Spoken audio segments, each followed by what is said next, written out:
And it's one of the things I do more than anything else is watch and take in comedy. I try to get away from news and just enjoy comedy. But here's what really bugs me. What's that?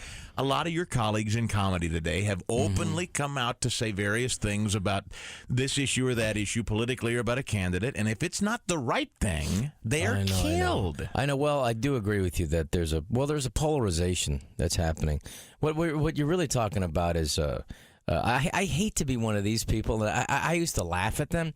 People look at like, well, the government's just, wow, that government's crazy. And I was like, what are you talking about? And I said, when the government, they said, you're talking about roads, you're talking about the basic infrastructure, which is also falling apart, by the way. Mm-hmm. But I do think you can look at government and go, wow, it is out of control now. It's just out of loop. And if you do criticize or tend to be not directly along a liberal stand, you can get murdered easily. Lovitz was on 2 weeks ago, and we brought it up again because you know the kind of hell he caught, and he still identifies himself as a liberal, but he just said he didn't care for President Obama's rhetoric on, the top 1% not paying their fair share. He got killed. He got killed over it. And I know you got killed over saying you didn't support President Obama. I don't support every one of the policies. I don't know what he stands for, personally. I mean, I don't see the improvement in, the American population. I don't think that the average person's lives are getting better. I do think some things are not a bad idea. I think the minimum wage should go up to a decent living wage. I mean, not for everybody. I mean, but if you're 15, you work at Taco Bell, screw you, pal. You just. But if you're, you have a couple of kids. I think we're going to have to pay more, the people out there who actually have our crap together. But I think it's not a bad idea. I mean, it's just going to, but I do think a decent society should give, try to make a living wage for the average person, because otherwise the society's going to have to pay another way. But I think they should have to wear a T-shirt at work. At least one day a week. It says, see what happens when you don't study?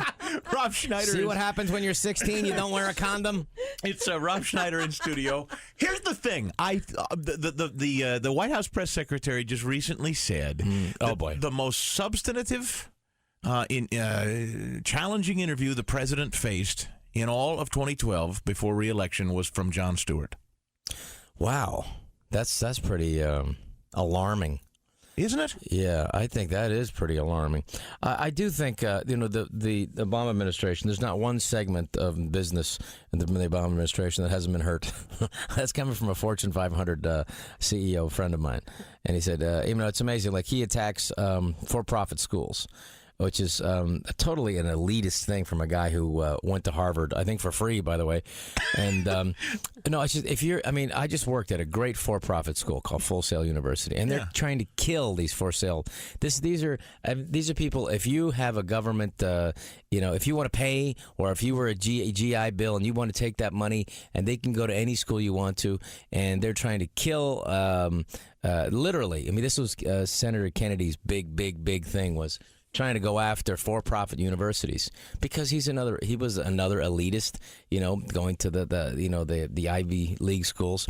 And like, if you just are a working guy and you want to pay some money and you want to go to some tech school, or you want to go to this Full Sail University, which is a fantastic school for the entertainment industry, if you want to be like a studio engineer for sound or a film student and stuff, and they have great facilities, and they're absolutely just trying to kill it. But the Obama administration. And it's just pathetic. But it's funny because Merkel is at going to the White House today. Yeah. And Obama, he had to call and apologize for the spying, right. Because it wasn't just he didn't start the spying, but he did make it bigger. The German chancellor you're talking about. The German chancellor. Yeah. But first of all, shouldn't Germany get rid of the word chancellor at this point? You think it didn't work too good in the 30s, Well, anyway, he had to call and apologize because we were spying not just on her phone, but her personal cell phone. And he said, "I'm sorry, I feel bad. We won't do it anymore." That's when I really miss President Bush, because that would have been a different phone call. Yeah, we're spying on you, bastards. So what? You guys invaded Poland. We have to spy on you, suckers. When was that? During the Carter administration? When did that happen? I don't Forward anyway. I don't mean to keep pressing on this, but because you come from an institution called SNL that I would say is more famous than anything else for being a show, as Lauren was quoted recently, speaking truth to power and parodying presidents, how do you think they're doing in comparison to all the years past, all the presidents, Democrat, Republican? I feel they've given up on Obama. They can't do it. They can't bring themselves to be as tough on him as they've been on Clinton, as they've been on Bush. Well, there was a well, first of all, one of the real geniuses of Saturday Night Live is a guy named Jim Downey. He's the guy who does all the political stuff from way back. He was the Jane, you ignorant slut. He was doing that. On the 60 Minutes thing, I don't know, most of your readers, listeners wouldn't even know what that is. But that was a really funny sketch in the early days. And he did the thing about how the press was so much tougher on Hillary Clinton than they were on Obama. Yeah, and it's the true. Russert bit.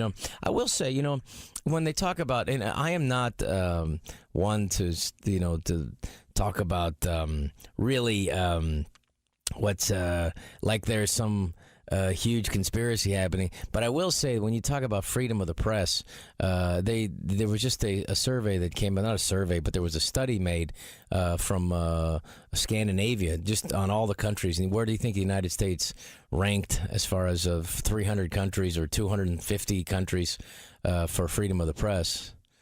133rd, right in front of Haiti.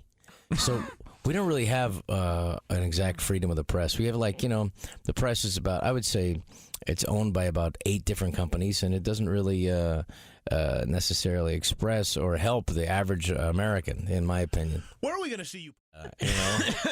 Hey, listen, you're at Helium tonight and then tomorrow for 2 shows each day, right? I do, yeah. My act's, believe it or not, is pretty political about stuff. Is it really? Yeah, well, I talk about stuff. I try not to, I think as a comedian, you shouldn't be 100% left or 100% right. Thank you. I think you have to be down. If you look at, the great comedian from the 30s, Will Rogers.